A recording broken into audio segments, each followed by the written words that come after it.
morning and welcome to Tuesdays with the Pilgrim. Today we continue our journey as we begin Chapter 10, Part 1.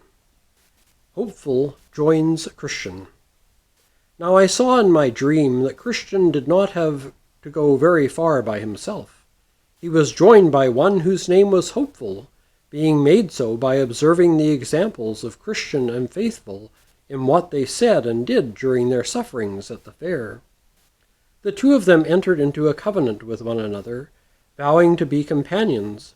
So following the death of one who died bearing testimony to the truth, another was raised up out of his ashes to be a companion with Christian in his pilgrimage.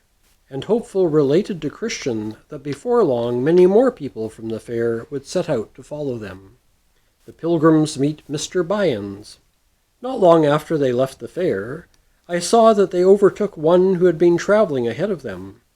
They asked him, "Where are you from, sir, and how far are you traveling this way?" He answered that he had come from the town of Fair Speech, and that he was on his way to the celestial city. "From Fair Speech?" asked Christian. "Are there good folks living there?" "Yes, I certainly think so," he answered. "Tell me, sir, what may I call you?" asked Christian. "Oh, I am a stranger to you, as you are to me. If you are going to be traveling this way, I will be glad to have your company, but if not, I will have to be content." "This town of Fair Speech," Christian said, "I have heard of it. As I recall, people say it's a wealthy place." "Yes, I assure you that it is, and I have many rich relatives there." "Who are your relatives there, if you don't mind my asking?" "Well, almost the whole town. Let me see. Some of the more notable ones are Lord Turnaround, Lord Timeserver, and Lord Fairspeech, from whose ancestors the town first took its name. Also there are Mr. Smoothman, Mr. Facing Both Ways, and Mr. Anything. Our pastor, Reverend Two Tongues, is my mother's own brother. To tell you the truth, I have now become a gentleman of high standing, even though my great-grandfather was only a boatman, looking one way and rowing another. Actually, I receive most of my estate from those of the same occupation." "Are you a married man?" asked Christian. Byans smiled proudly. "Yes, and my wife is a very fine and virtuous woman, who is also the daughter of such a woman. She is Lady Faining's daughter, and so comes from a very honorable and prestigious family. She has acquired such a high degree of poise and sophistication that she knows precisely how to conduct herself with both prince and peasant alike." Chapter 10, Part 3. Mr. Byans' Religion. It is true our faith differs in some respects from those of the stricter sort, but only in a couple of minor points. First, we go with the flow. We never strive against the wind or current. Second, we are always more zealous for religion when it is refined and elegant, wearing silver slippers, so to speak. We love to walk boldly in the streets with religion when the sun is shining upon it and people are applauding it. After hearing this, Christian stepped aside to talk to his friend Hopeful.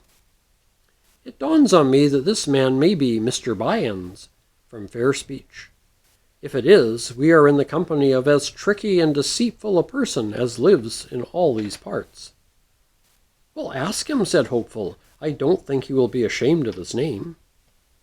So Christian returned to the man again and said, "Sir, in listening to you talk about yourself and your views, if I am not mistaken, I have a pretty good idea who you are. Are you Mr. Byans of Fair Speech?" "That is not my name, but yes, it's a nickname that was given to me by some who cannot stand me. I must be content to bear it as a reproach, as other good people have had before me." "But did you ever give anyone good reason to call you by this name?" "Never, never. The most I ever did to give reason for calling me this name was that I have always had the good luck to be able to adjust my views to the present trends of the times. Whenever I have had a chance to gain, I have employed this ability. And if I have prospered in this way, let me count it a blessing. But don't let those who are malicious burden me with their scorn." "I thought you were a man I'd heard of," Christian responded. Let me tell you what I think. I fear this name is more appropriate for you than you are willing for us to believe. And that's the end of Chapter 10, Part 3.